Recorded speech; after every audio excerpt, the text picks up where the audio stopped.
Hey, it's Jeremy from Jeremy.net. I am a comic book artist, writer, creator, self publisher, and I share my creative process here with you online.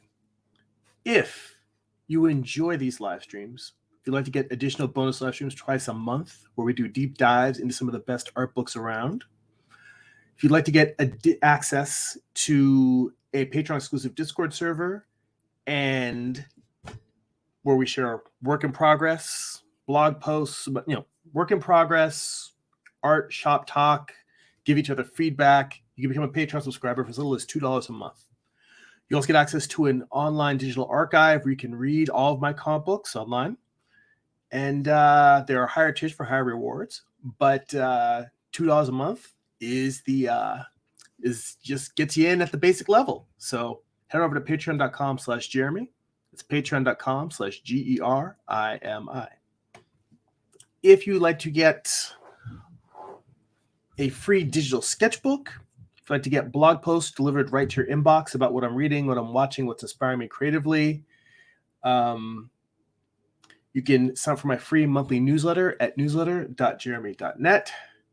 And if you'd like to purchase physical copies of my comic books, or if you read on Kindle, you can go to amazon.jeremy.net to pick up books like my first graphic novel, Eye of the Gods. It is a self-contained psychological thriller about a man cursed with visions he cannot control. You can also pick up my most recent comic book series, Morning Star. It tells the story of Lucifer's fall from heaven as a Western. It's an 8-issue series. Volume 1 contains issues 1 through 4. Volume 2 contains issues 5 through 8. Both volumes have extensive back matter. There are character designs, script excerpts, thumbnails, page layouts, photo reference, and more. I basically show you how I put the entire series together. And you can check out all of these books. If you go to the homepage of my YouTube channel, there are book flip throughs of all these. You can see what's inside before you buy them. So, speaking of which, on the drawing board today, we are continuing as soon as the screen switches over. There we go. So, as I had mentioned in the past, see, Tyler's in the chat. How you doing? He says, hello, it's been a while. Good to see you. I had mentioned that I am redrawing the cover to Volume 2 just because I wanted it to have more of the feel that Volume 1 has. And I've made a fair amount of progress on this, basically finishing just about all of the character art, line art. I'm just adding some little flourishes here. On a separate layer, I had sort of the embellishments of the gun, little parts of the snake, and his boots. It's all in a separate layer from the line art. So I am just, and what is this layer? It's another layer here that I'm not even sure why it's here, but I'm afraid to delete it. Because then later on I'll be like, oh wait, I drew something and I needed it. But I'm taking a look here and I don't see anything. So I think I'll just toss that.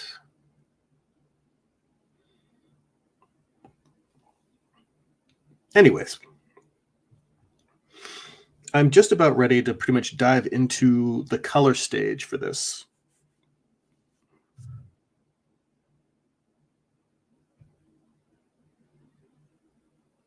The last little bits is just adding a little bit of defining lines on the serpent. From all of the Medusa pieces that I've been drawing, if anything, I feel like most of the detail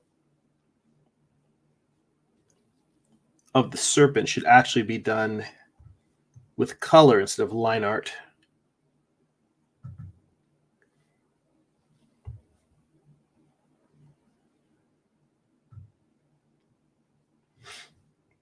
I feel like it just reads better. Well, it adds to me, it adds a certain level of flexibility in that it doesn't have to be as precise. The work that you do where it's just the color can feel a little bit more organic and kind of slip and slide across the surface. Let's see here. Tyler says, me and Harrison have been hard at work on some of our series ideas. I've been citing your videos for ideas. Well, I'm glad that they are useful and helpful. I'm glad to hear you guys are making progress. He says, I like the snakes rolling around Lucifer in the picture. Thanks. Yeah, this really, all it is just me taking, let me see, do I have the original one in this file?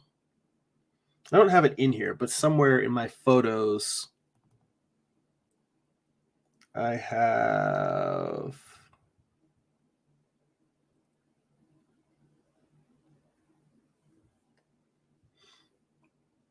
where is it?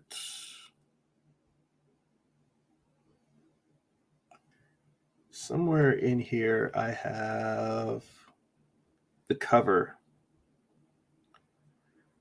So this is the current cover for Morningstar Volume 2. And I just wanted it to feel like, when I was originally going for this, I was just looking at a lot of Western paperback covers. And I was trying to do something where, it's got him with this kind of desolate feel and wide sky behind him. But it doesn't necessarily feel, it doesn't have that kind of intense dark portraiture feel that the cover for Volume 1 has, which I think, let me see, some Frazetta paintings I was looking at for reference. Where the hell is Volume 1? Here you go. Versus the cover, it's an animated GIF.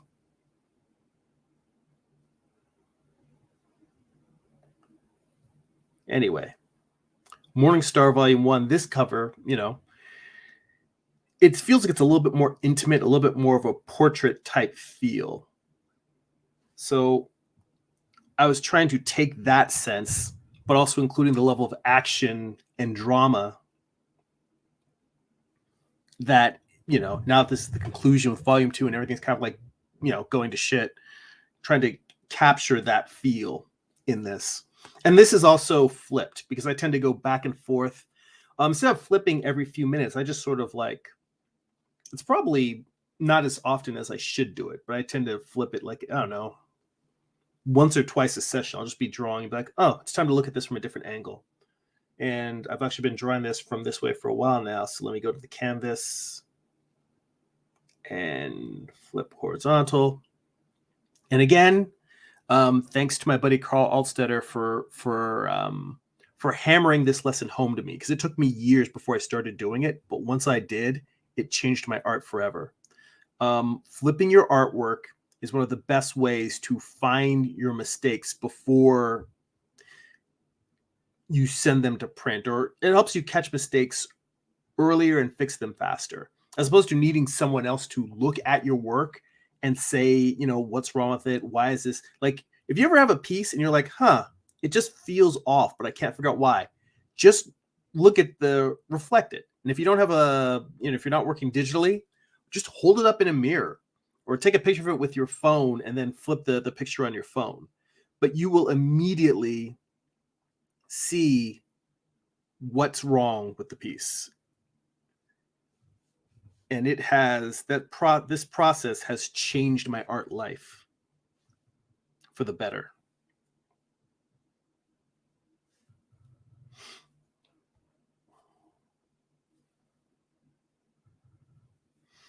Now, some people, when they do this, they very much will be, it's almost like that reflex to hit save if you're working on a program that doesn't have autosave, where you'll like flip the piece like every 10 minutes. I haven't really developed that sort of habit. And it is very possible that you may be watching me draw a few years from now, and I will have changed and said, no, I really need to do it every few minutes. But for now, just flipping it once or twice a session gives me just enough perspective on what's happening that I can kind of come back to it, go, oh, okay, this is what's wrong. Let me adjust this. Let me tweak this.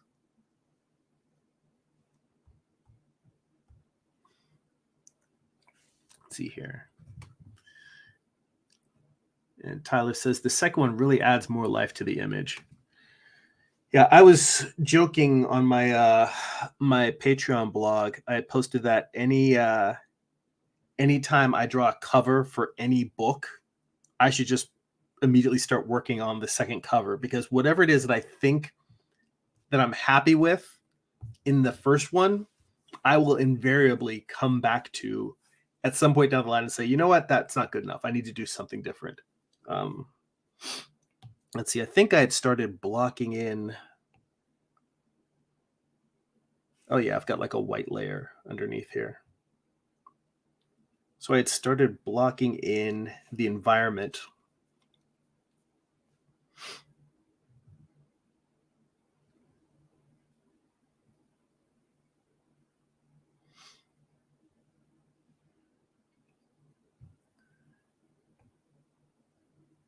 Big red sky back there. All right.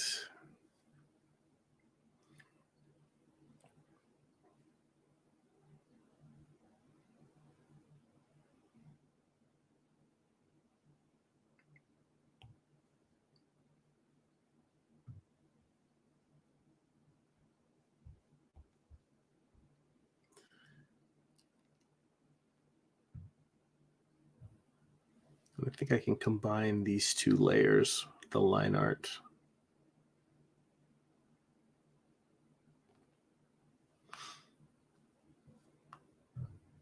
Add a layer in here with reference of the gun, my hand holding it. I don't think I really need that anymore. If I really need it for color reference, I've got the photo on my device. I can always come back and grab it later. I'm starting to drop out layers because as I'm moving into color, I'm going to end up needing some of these layers for color. Let's see here. Thanks, Byron. He said those feathers are looking 100%. I am, you know, I figure it only took me like 10 years and like 8 issues of drawing angels before I got good at drawing wings. You know what? It takes me a while, but I get there eventually. Let's see here. Tyler says, how much are your books? He says, my birthday is June. I'd like to buy Morningstar and hopefully Eye of the Gods. Morningstar volumes 1 and 2 are $15 each, and Eye of the Gods is $10 each. And you can find links in the description for this video. Yeah, if you just scroll down there, it has a link to, you can order them directly from my website. And the reason why I tend to push people towards Amazon instead of buying them from my website is because I make a little bit less money from Amazon, but the nice thing is that Amazon will print them and ship them directly. So it's just the fact of me not having to make a trip to the post office and package books up. But, you know, however you wish to purchase them, feel free. And I appreciate the support and the interest, and happy early birthday.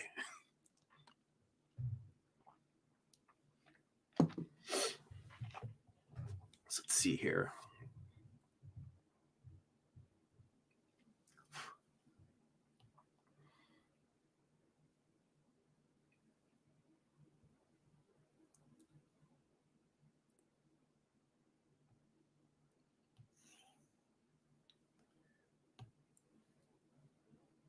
I think what I'm going to need to do is take that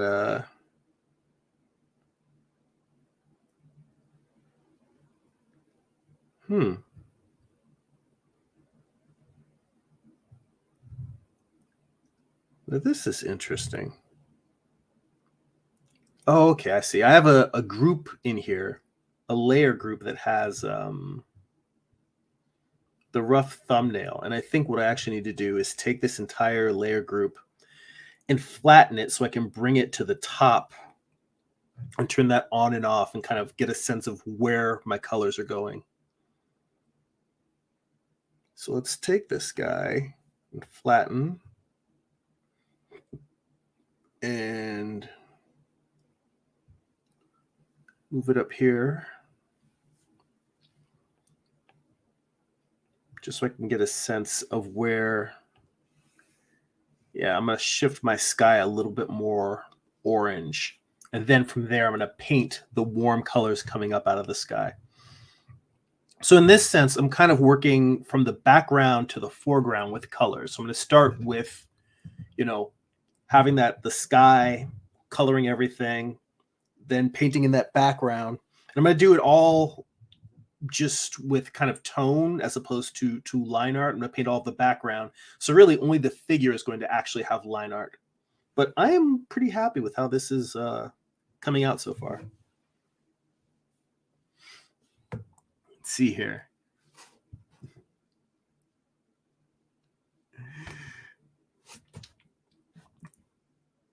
Yeah, Tyler says I started doing skilled wings within 3 months. Good. For some people it's hard. It's a pain in the ass to get them right. All the feathers. It's a lot of detail, but I think if you see the overall shape first, that helps. And Byron says Amazon convenience is hard to beat. Not gonna lie.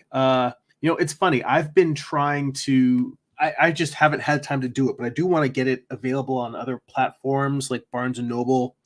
When you're a print author, when you're a prose author, when you're doing just text, it's very easy to set up your books to have them just formatted and able to be print on demand on a variety of platforms.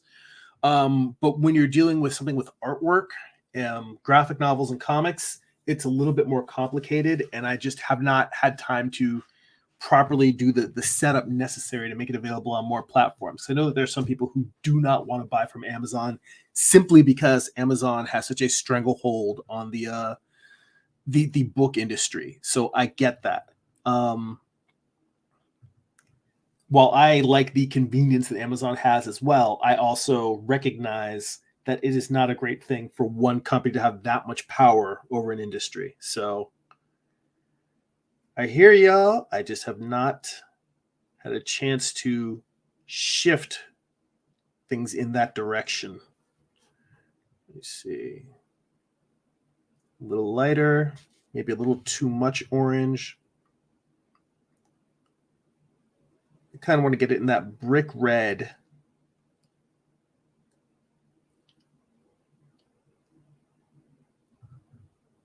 I think you know what? Actually, brightness is good. I should probably desaturate it a little bit just because it's the background.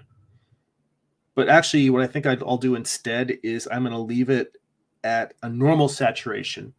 I'm going to paint everything the way I want to paint it. And then at the end, what I'm going to do is I'm going to put a layer on top of the whole thing that's gray, turn the opacity way down, so it just dulls everything down to gray. So that just makes it less saturated. And then I'm going to go in and I'm going to erase the middle part of that so that in the area around the figure and around its edges, you're just going to see a slight added intensity. It's going to be full saturation around the center of the figure and his face. And as you bleed out from the center of the image, things will just slightly desaturate and maybe get a little darker. Just that kind of helps focus the eye. It's one of those very subtle compositional tricks that works whether you're doing print or traditional. Print or digital. I'm getting mixed up here. Whether you're working digitally or painting or drawing traditionally. Let's see here. Byron says a little bit of hyperbole on his part. Let's see here. Tyler says, cue the Shopify sponsor ad. Dude, I would love to have Shopify as a sponsor. I have often considered switching to Shopify because they have more integrations for authors for selling work with platforms that do the actual shipping fulfillment. Their chops look better. The problem is that I haven't gotten the sales on my store up to the point where the amount of consistent revenue makes up for the annual subscription. And I know you got to spend money to make money, but I've done that before in the sense of I set up a Gumroad shop a few years ago with the purpose of knowing that, this a Gumroad subscription at the time I did it was only $100 a year. It's not super expensive, but I don't think I've sold a single item off of Gumroad the entire time I had it. Now, that's on me in that I did not market it properly and I didn't necessarily have content on the store That was what people who buy digital products wanted. It was just ebooks. That's all it was. I didn't have tutorials on there the way a lot of people sell tutorials. Reference packs, brush packs, various digital products that tend to sell well on Gumroad. So I can't say, this is not me throwing shade on Gumroad. This is me saying I didn't properly take advantage of the platform. So I ended up, letting it go, and I feel like for any time you're going to invest in a digital platform or subscription for a service, you should wait until you're in a position where you're actually going to be able to take advantage of what that platform is good at and what people tend to buy from it before you dive in, before you spend money. Otherwise, it's better off just using, free tools, Etsy shops. And like my store right now is Store Envy, which they do have a paid tier. But one of the things they do is they allow you to, they just take a small, you get a percentage no matter what. You give up a percentage no matter what platform you're using. But with this, it's like it's free, but you're paying a fee for every transaction, a transaction fee. All right. I think that I am okay on that.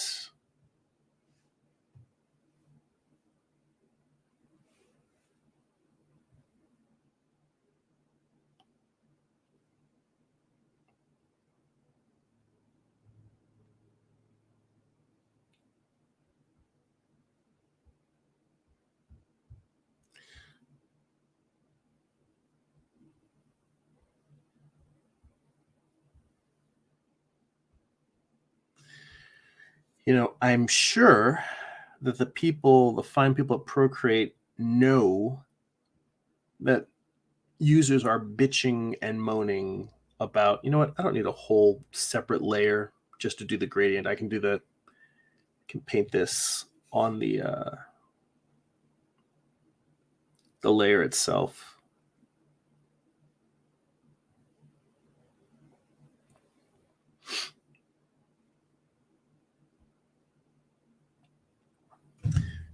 A gradient tool would be very useful to paint this out in a second. And I am sure that the fine people at Procreate know that users very much want a gradient tool. And I don't know what the holdup is.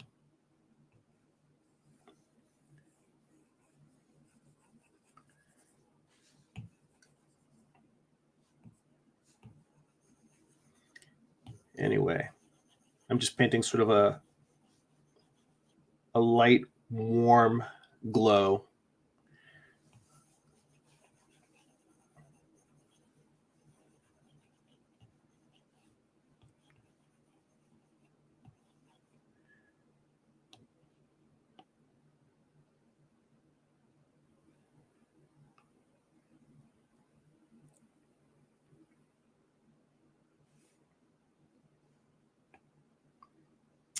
Come back here, go back to this red, paint some of this back down.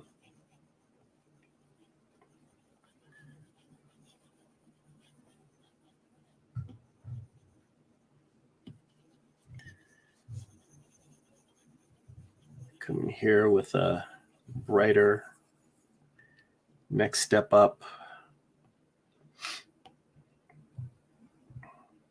Just pure yellow.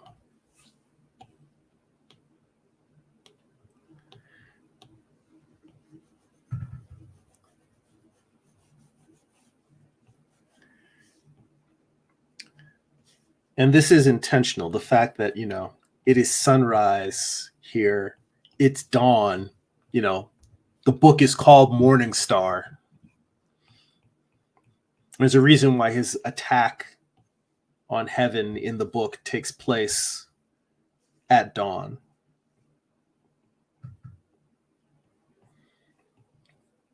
Just trying to work with the themes here.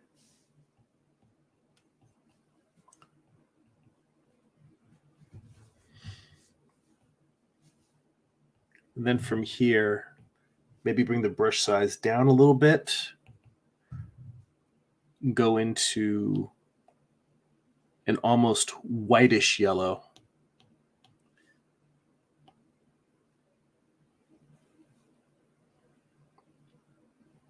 And that's just sort of on the cusp of the sun. Although I realize I am also giving short shrift to the area outside. I mean, there's a reason why this framing is the way it is with the cover in the middle, but so much space on the side, because, you know, I've switched my print size to 11 by 14. And if I turn off the framing, you know, this is an 11 by 14 image. So if I were going to sell a print of this, this would be the image. The actual cover itself, frame wise, fits within that. So I'm leaving myself a little bit of extra space for cropping, you know, so I've got a little bit of bleed for print, but the actual proportions of the cover are different than the proportions of the print image. And I realized as I was painting this that I do need to remember to not just stop painting at the edge of the picture, at the edge of the book frame, but I need to go all the way out to the edge of this image. Make this brush a little bit larger. Complete the actual painting. All right. And now let's switch this to a very pale white, as if the sun is just cresting. Bring this brush size down a tiny bit.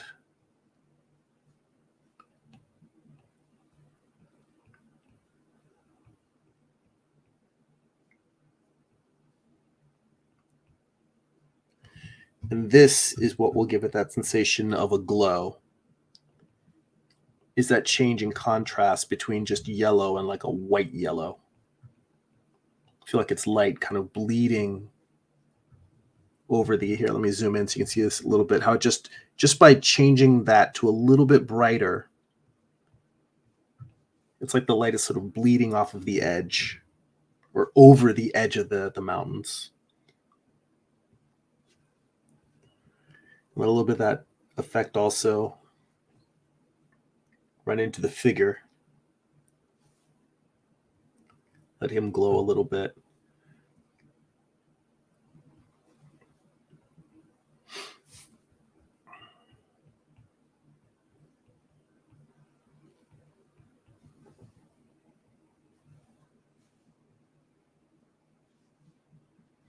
And I go back and forth between wanting to have the effect of taking advantage of layers, the fact that I'm working digitally, versus painting, trying to imitate traditional, where I'm doing as much of the work on a single layer as possible. Let's see here. Tyler says he's got to take off. He'll be back. And HJ is in the chat. Says, what's up, Jeremy? Exams are done, so I'm able to get back to watching streams in full now. Welcome back. Hope the exams went well. Continuing with this painting, new cover of Volume 2.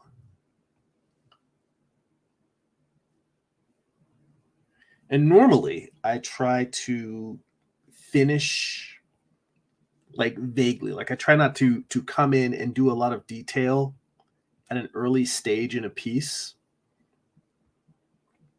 There's a approach of sort of finishing the whole thing in kind of consistent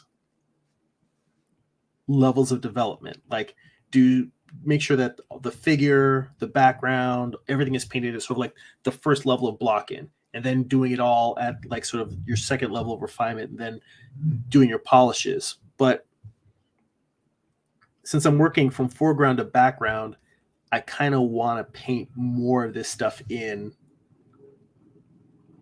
Like these little subtle glows. Normally I would just put in the gradient and then move on to the next stage of painting the figure.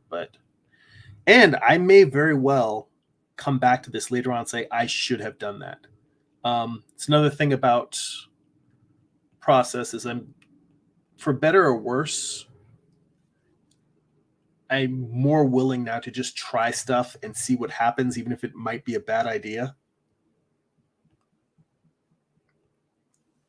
So I think you learn more from mistakes than you do from just about anything else in creative process, which is not necessarily the most encouraging thing you want to hear. You're like, what? I just have to screw up a lot? It's like, yeah, kind of. Not the best, not the most encouraging thing you want to hear if you're really like, I just want to do awesome work. It's like, well, then do crappy work.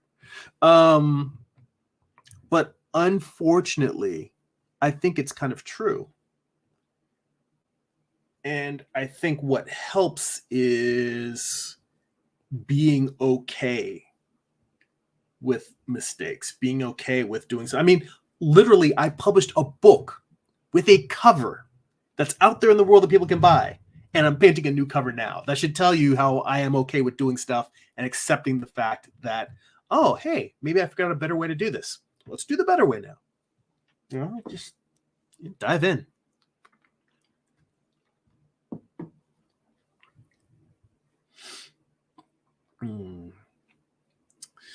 HJ says, exams didn't go too badly. I bombed calculus completely, though. He says, LOL, it's not my thing. Yeah, I never made it to calculus. I took pre-calculus when I was in high school.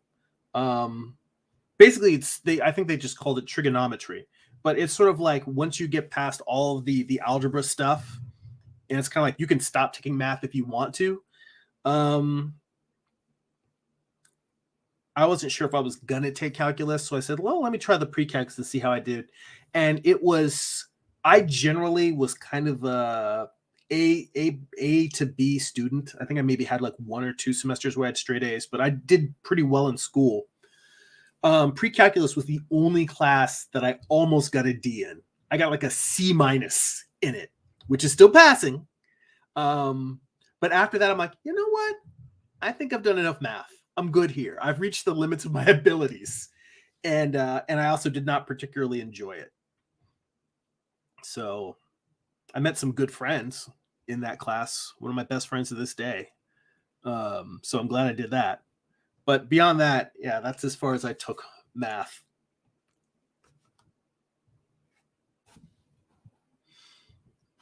See here, Byron says, practice in general can basically be considered controlled failure. I completely agree. A lot of times that controlled failure spreads out between both the finished work and the intentional practice. Like for me, the intentional practice is like figure drawings and that thing we do on Patreon, the art book study group, where we're just sitting down and looking at stuff just to get better. However, there's also that level of practice that is just making work and putting it out in the world. And HJ says, I'm in the UK. So here it's called further maths, but it's basically calculus and it's really hard. Yeah, I mean, I remember, here's the thing. I did better. We have Algebra 1 and then Algebra 2 in the States. And I remember doing better in Algebra 2 than I did in Algebra 1, because once I got to Algebra 2, I really understood that it's simply a puzzle. Like just the idea of solving for X or solving for anything, the fact that there's an unknown and you have all this other information and you have to find ways to shift the data around so you can isolate what that unknown is. And based on that, you've got an answer. Once I understood that, then it was like, oh, okay, no matter what the puzzle is, you just have to figure out what is the data I need to isolate. And then how do I push everything else around so I can just figure out what this is? And that was fine for me. And then when we got into, the pre-calculus stuff, when we're dealing with sines and cosines and tangents, that's when I was just like, all right, I kind of follow. And that was it. I was like, yeah, this isn't working for me. Let's see here. All right, so now at this point, I guess I've just got some clouds. So this, I think I will have on a separate layer.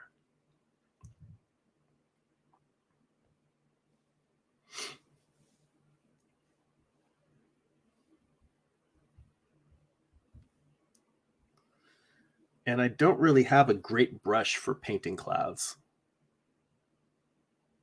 I'm going to try and not overthink this and just throw some stuff in there and see what happens.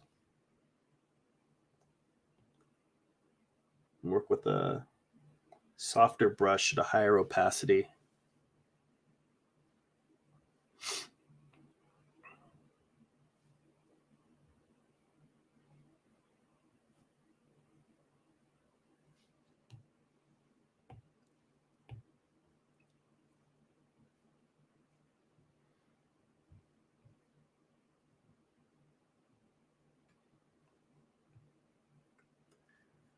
So when I'm thinking about this, what I'm trying to describe right now is the underside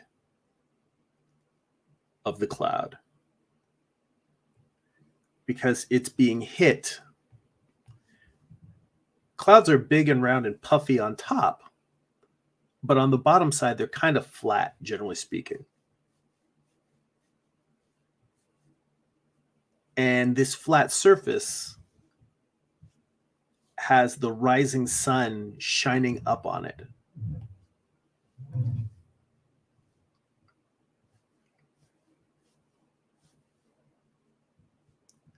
In fact, this grid that I still have turned on, I'm going to erase these in a minute. But you could kind of say, like, there's this platform that is the underside of a round, bubbly thing. And that's what I'm painting.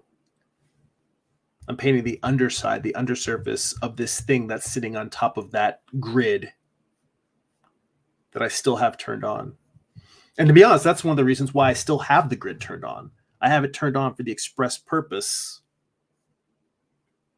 of trying to keep the clouds in perspective, because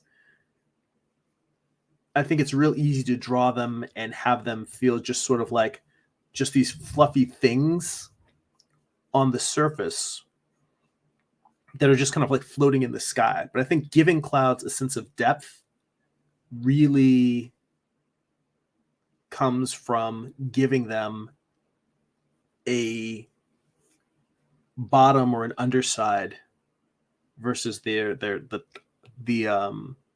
top. You're just giving them volume, like most things. All right, and I have to switch my brush now to the soft brush, because coming in here with the edges that I normally use, like the hard brush that I use as an eraser, that's really going to destroy this feel. So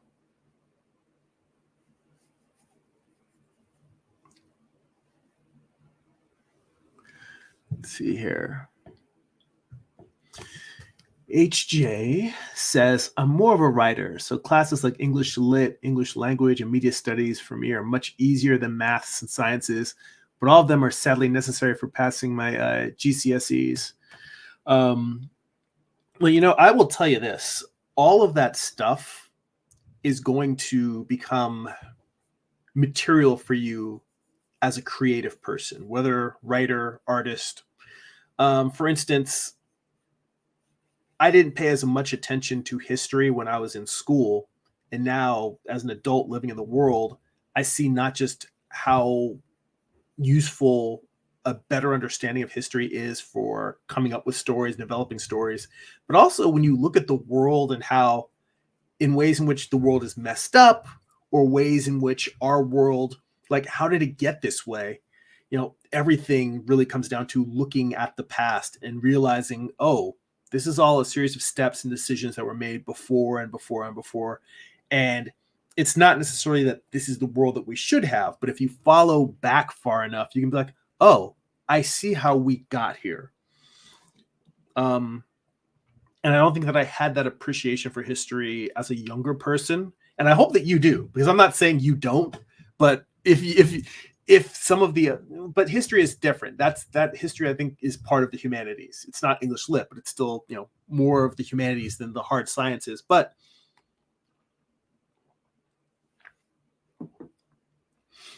math and science as well, which I tended to be more interested in science than I was in mathematics specifically. But I saw how everything that makes up the wholeness of our world, all these things are very useful for creative people to have an understanding of. And I don't think that I appreciated at the time how what felt like I was being forced to learn, over time it became something like, oh, I have the opportunity to film my creative well. Now, I definitely don't feel that way about calculus, so I'm with you there on that one. But I think for the rest of it, all the subjects, I really didn't appreciate the opportunity I had to, because as an adult out in the world with a career, you don't necessarily have the time to just say, oh, I'm just going to do research and I'm just going to read, these 10 books on this particular topic of history or science or something I don't know. It's much harder to make the time to do research, especially when you don't know exactly where you're going to use it. Whereas, honestly, that's what school is. School is just, you're being forced, but you're given that opportunity to just fill your brain with stuff that you don't know how you're going to use it down the line. So, I mean, I will tell you that if I had school to do over again, I would be a lot more curious about a lot more things, just because I see how useful that is to a creative life. I mean, some people are never going to like school, and I get that. It's, having stuff crammed into your brain just isn't for some people. But I'm an innately curious person, and I guess what I'm trying to express is that the range of what I'm curious about has gotten wider the older I've gotten. And I see now that if I were younger, I wish I could have broadened that range of curiosity when I was younger, when I had the time to not just the time, but when I was assigned to learn. Like, literally, that, that's the job of someone who's in school. Your job is fill your brain with shit. And I just did not look at the world that way. But it sounds, from how curious you and Tyler are, that your brains are already kind of oriented that way. And it's just the fact that, calculus sucks. No offense to the math science students, because for you guys, calculus, I am sure, is incredibly fascinating. And it's just the jumping off point. Like, I mean, for somebody who's incredibly interested in AI, mathematics is, incredibly interesting, I'm sure.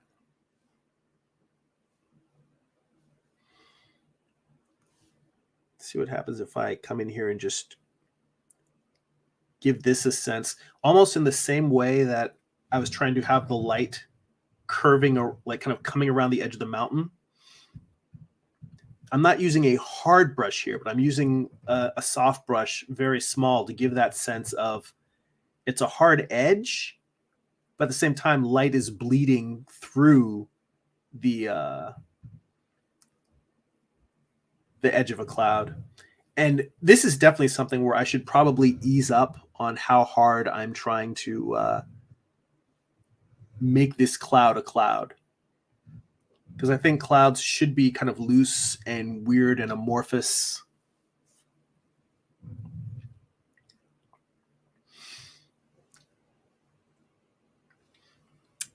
Let's see here. And HJ says, that's really interesting. I'll definitely take that into account when I'm in a class I hate next week. Yeah, there's always going to be stuff that you're going to be like, I'm not into it now. What's interesting is, even for me, I've subscribed to a wide variety of podcasts, some on science, a lot on writing, some on politics, some on pop culture. And there will definitely be times when I'm listening to topics and I'm like, I know this is good for my brain, but I just don't care. I'm not into this right now. So, even as somebody who is telling you, yeah, I wish I were more curious, I fill my mental plate, with a lot of different information and things to look at. But I get to a point, even with that, where I'm like, I just don't care about this right now. So I still get there. I'm still the place where you're at, I still have that. So I don't want to make it sound like I'm coming off holier than thou, like you're going to want to learn everything when you're older. Yeah, no, you're still going to be times when you're not in the mood. But what I do try to do is when I am in a place where I'm open to it, which most days it's more often that I'm generally curious about a lot of stuff, and then occasionally I'm just not in the mood to learn anything. So I just try to lean into the times when I'm more curious versus the times when I'm really not, when I just want to be entertained. When my brain is open to information, I try to suck up as much as I can, because I know there will be days where I'm just like, don't care, don't want it, leave me alone. Gonna go draw. And there's enough content about art that I can just consume that it's real easy to, if I wanted to say, I'm going to do nothing but consume stuff about art and writing. Like I just found a great YouTube channel. The Scottish comic book creator, Mark Millar, guy who created Kick-Ass and Jupiter's Legacy, and a bunch of other great books. I did not know that he had a YouTube channel. And a lot of his collaborators, people he's worked with, are some of my favorite comic creators. You know, Brian Hitch, Sean Gordon Murphy, John Romita Jr. Like, you know, the list goes on. And I just happen to notice, like, oh, he's got like these multi-hour, like I just finished listening to him talk, just sitting and shooting the shit with Frank Quitely for like 2.5 hours. That's the kind of thing that I put on while I'm drawing. And that's my happy place. Just sitting, listening to creators that I'm a fan of, just talking about their process. And there's a lot of content out these days where if you want to just listen to nothing but art, you could do that. I try to mix it up so that like the art talk is a reward for me. You know, if I sat and I listened to like I don't know, some historical podcast about like the Boer Wars or the War of the Roses. And actually, I shouldn't say it like that, because there's when it comes to history, there's a particular podcast I love called Hardcore History. And if that podcast had existed when I was in primary school, I probably would. I mean, I did well in history, but I would have done well and really, really like loved it. Like history might have become my favorite class, because it's like sitting down and having J.R.R. Tolkien as your history instructor. It's like a guy who just sits down and he lectures about history, but he cites a wide variety of history books and just kind of casually just sits down, talks about different wars, different political situations throughout history, different cultures, poses a lot of what ifs about like, well, what if this group had this particular technology, or like, you know, a lot of stuff on Roman history, multiple things on like, you know, Rome and Greece, and had a great series on the Punic Wars that was really interesting. It's a guy named Dan Carlin, but the podcast is called Hardcore History, and that's the kind of stuff where I can sit there and suck that all up. And then some days I'm just like, yeah, not in the mood for it today. Gonna go listen to comic artists and writers talk about making comics and art. Let's see here. So you see here, HJ asks, what's your opinion on the Joker movie? I watched it last night. Thought it was amazing, particularly the directing and Joaquin Phoenix's acting. My opinion of it is that it is a great movie, but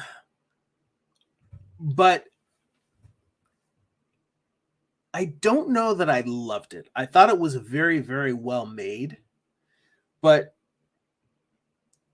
now I think a lot of the criticism that the DC movies have gotten is fair. I don't think that a lot of them, like I loved the second Suicide Squad, the James Gunn movie. I loved the Snyder cut of Justice League versus the theatrical cut. I think there's good stuff in there. I will say specifically I feel that the Joker movie is probably one of the better things to come out of DC, but it's not a DC comic book movie. It is a psychological exploration of mental health, of it failing, the mental health care system failing society, and an interesting take on how that develops into a character who becomes a psychotic sociopath. But I will also say that in going back to the other DC movies, I still feel like Jared Leto did not get a fair shake.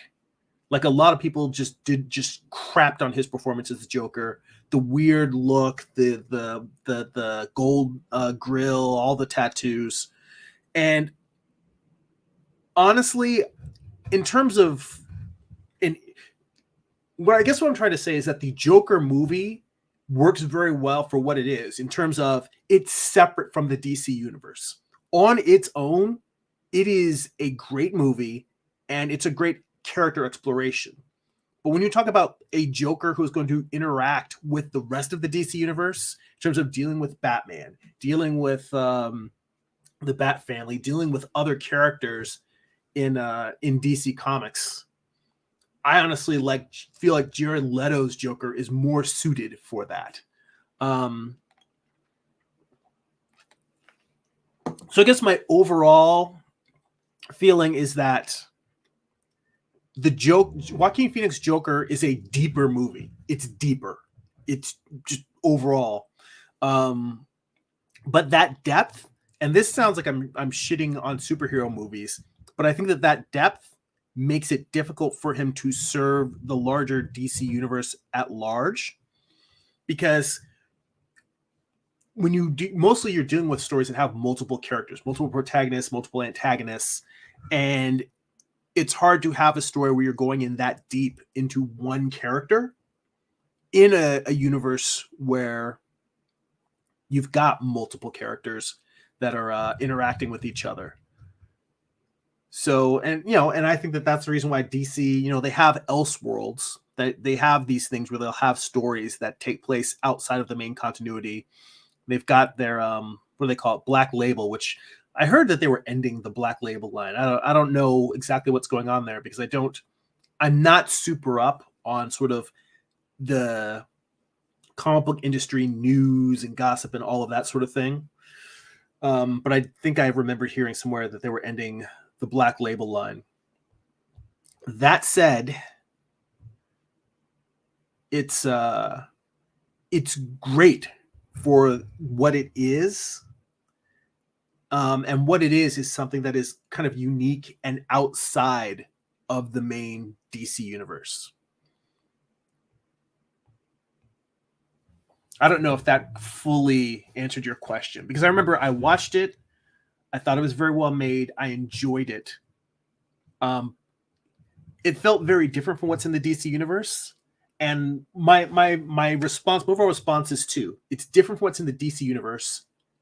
That isn't a bad thing. It's a good thing that it's different from the DC universe.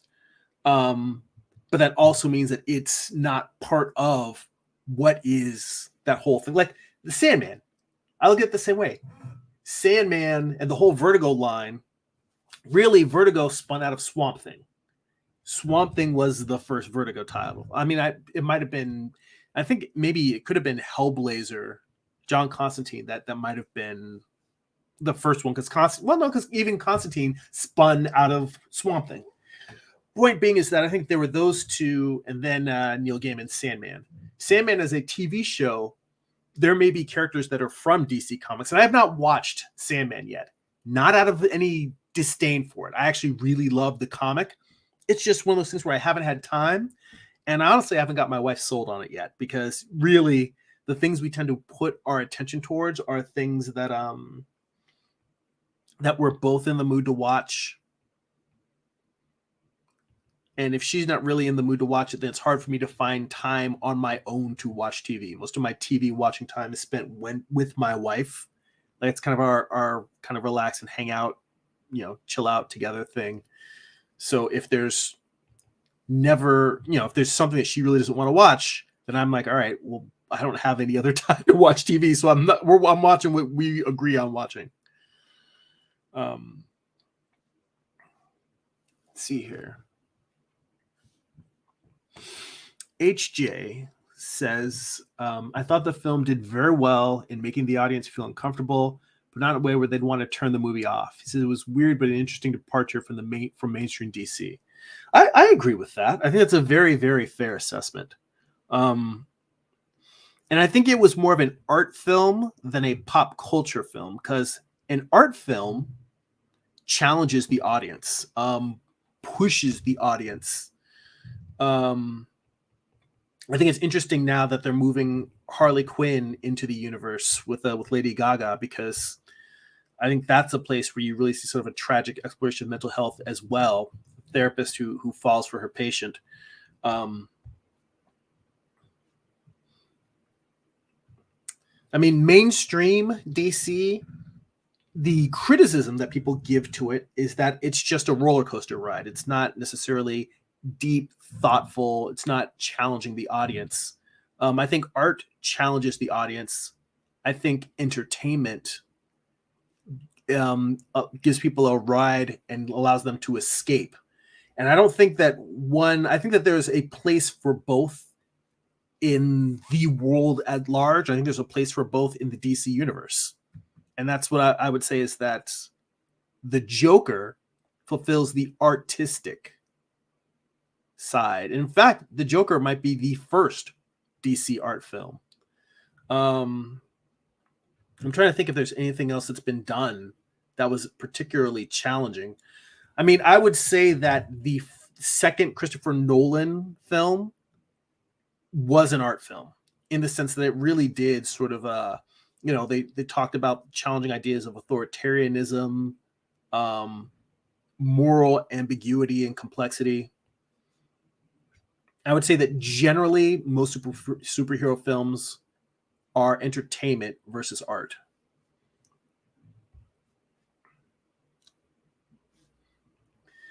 And when I say that, to be clear and repeat it, I don't think there's anything wrong with something being purely entertainment. I like entertainment. I like watching things that are just entertaining for the sake of entertaining and don't necessarily I do enjoy thought-provoking stories. And it was funny I mentioned the Christopher Nolan, the second Batman, because I think his movie Inception, which some people love it, some people hate it. I think Inception really towed that line between entertainment and art. I think that it had deep, moving themes and complex ideas about the nature of reality and existence and consciousness. And I think, to me, movies that stay with you and make you think about things, those are art. Movies that come in and just allow you to escape from the world, those are entertainment. And I think it's interesting that Christopher Nolan excels at both. And what's really hard is to do both at the same time. And I think he can do that. That's there's very, very few directors, I think, that can do that. I mean, Ridley Scott, I think, is another one who can do both at the same time. And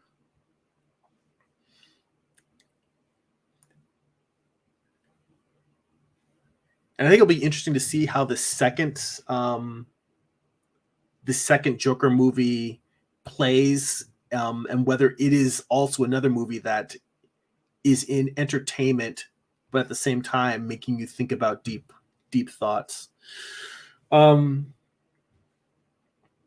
think it's interesting in terms of stuff that walks the line. I don't know if you guys have seen the Last of Us TV show.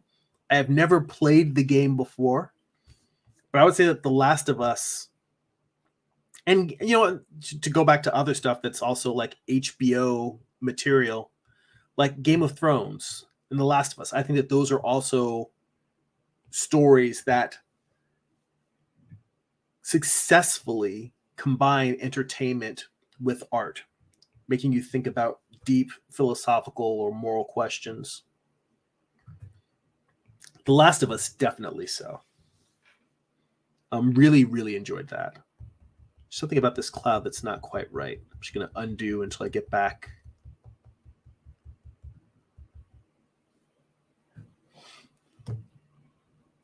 Let's see here. HJ says, I wouldn't be surprised if the majority of Joker 2 is a delusion. Well, I mean, they really... I didn't go back scene by scene after watching the first one, but when they show you the relationship that the Joker imagined in the first movie, then it makes you question, all right, well, how much of this movie, the first one, was actual events that happened to him versus just his mental delusions. So yeah, I think that they very much can play with that and should play with that in the second movie. I think it's harder when you know you're dealing with an unreliable narrator. I think unreliable narrators work best when you don't find out they're unreliable until like halfway in or late in the movie. You're like, oh shit. Like Fight Club. You know, Fight Club is a great example that like once you realize, I mean, but the other thing is that they tell you. It's not like one of those things where you're left on your own to figure it out. It's a little bit more straightforward. I think that when you have a story where what they tell you is that not everything you've seen here is real, and then they just end the story and you're forced on your own to work with that. That's the kind of stories, that's the kind of art where it becomes interactive, because now you're left wondering and thinking, and you on your own want to go back and rewatch scenes and say, well, wait a minute, was this real? Was that real? That is very, very engaging. And that's another thing I would say it's different between entertainment and art. Entertainment tends to be passive. You sit back, you experienced it. To quote Joaquin, well, not Joaquin Phoenix, but to quote Gladiator, which Joaquin Phoenix was in, are you not entertained? You know, you just sit back and you take it in. Art engages the viewer. The art asks questions of you and doesn't give you answers. And it encourages you to ask questions of the story and of yourself. What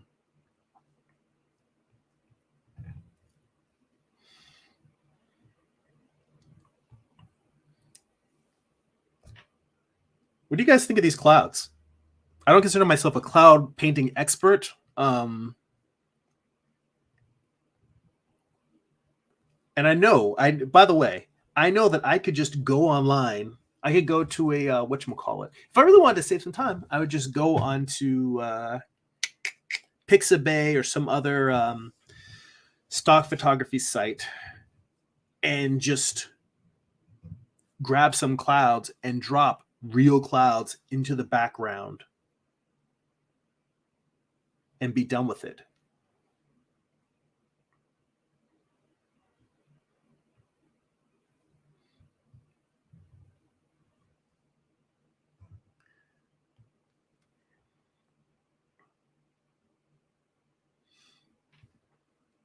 Let's see here.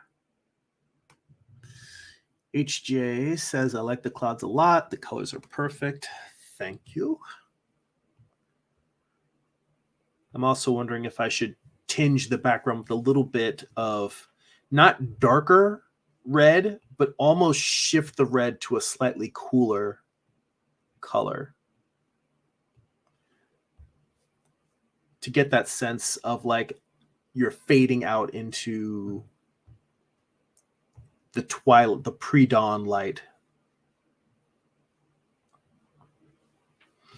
So we are at an hour, and I think that if you guys have any questions at the end, you're welcome to ask them. Otherwise, I am going to wrap this stream up for this week. I have to put together my monthly newsletter for this month, and I may actually, usually I try to send it out on the first Monday of the month. I may not, just because of my schedule, have time to get it out this month. right away. So it may come out in the middle of the month. That happens sometimes. And one of the things I'm starting to do is trying to give myself a little bit of grace and not beat myself up so much for not being able to stick a very aggressive schedule.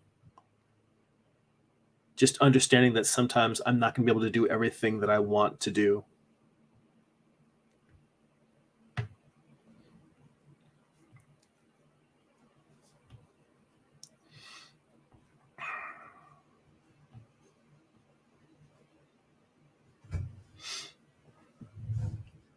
Let's see here.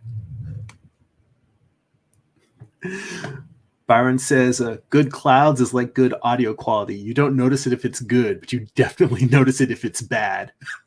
But these are good. Thank you, man. I appreciate it. Let's see here.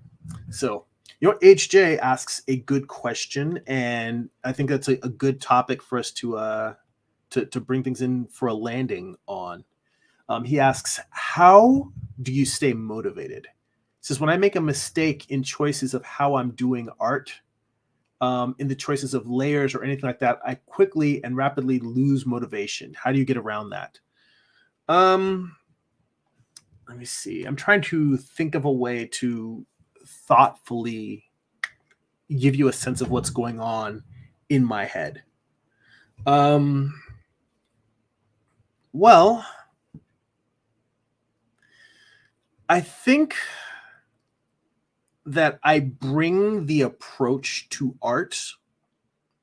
This is going to be a kind of a circuitous way of answering it. I'm going to kind of go the long way around it. When I was a kid, I loved a lot of the sci-fi and fantasy that a lot of kids my age did. I loved G.I. Joe. I loved Transformers. I loved action figures and toys. And, when I got into junior high, that's the time when you start going to dances and hanging out with potential significant others and, start looking at dating. And I was like, yeah, having all these toys in my room is not super cool. And I think to a degree, I did end up like giving away a bunch of my Transformers and G.I. Joes to my younger cousins or neighborhood kids. I gave away a lot of my favorite toys. I still have a Generation 1 Megatron Transformer, not in package, but I still have that like hidden away somewhere in my folks' house. I've still got some old ones I just could not bear to part with. But when I started letting go of these toys, making art became my toy. It became the thing that I play with. And I would say that keeping that sense of play in the act of making art and experimenting, because here's the thing, I look at every piece I do as an experiment. I mean, what I'm doing right here, it may not look like I'm experimenting, but I'm not looking at clouds and doing a full-on, study from reference. I'm just sort of like making puffy shapes that I'm trying to draw the underside of puffy shapes. That's really what I'm doing here. A lot of it is me just kind of going along and trying to keep the amount of space. In fact, I got to turn that frame back on. I want to make sure I'm not making the clouds in the sky too overpowering. I kind of want the sky to get a little bit more sparse as you go further up.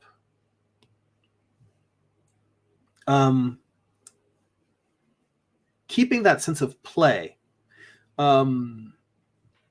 keeping it fun and entertaining and just experimental.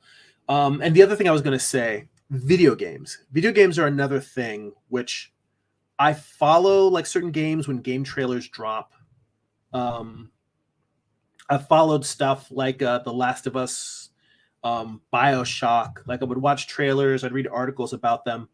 I have not owned a video game console since the PS1 came out. When the PS1 came out, I was working on very, very rough early versions of both Morningstar and Eye of the Gods. I knew I wanted to make comics, and I was already starting to try and develop and world build. And I realized that I was never going to finish my books if I spent all my time playing games. So I had to make a conscious choice to let video games not be as much a part of my life. Now, I'm not saying that you need to give up video games. I'm actually saying quite the opposite. What I'm saying is that energy of, you know how when you're playing a game and it whoops your ass, when you get your ass kicked on a level, some people get angry and throw the controller down, but more often than not, you're like, all right, that level whooped my ass. I died there. Let me try this again. And you go and you try the same level. You say, if I can just reach this one platform, or if I can just pull this handle, or if I can get this weapon, then I can pass this level. And you try those things and they don't work. Now, if you were doing the same thing with making a piece of artwork, instead of getting frustrated, you look at the way with the video game. You try those 3 different things that you thought would work and they didn't work.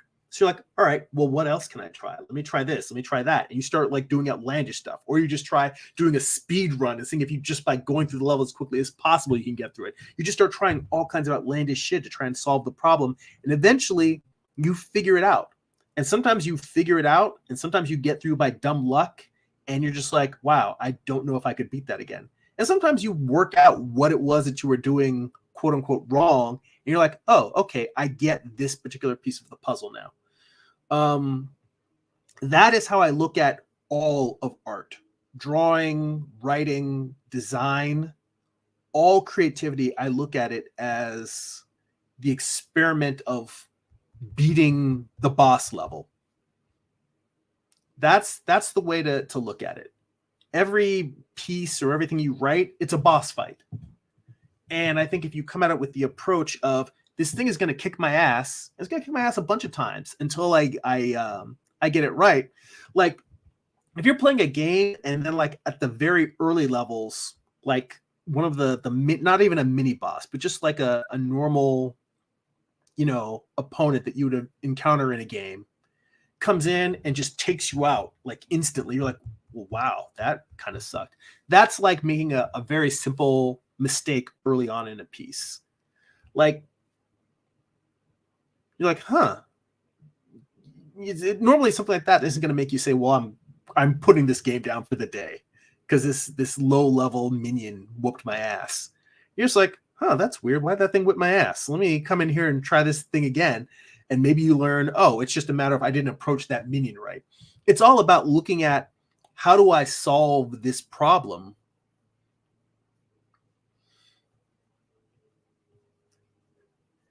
But you don't want to let it take the fun out of the process for you. You want to stay engaged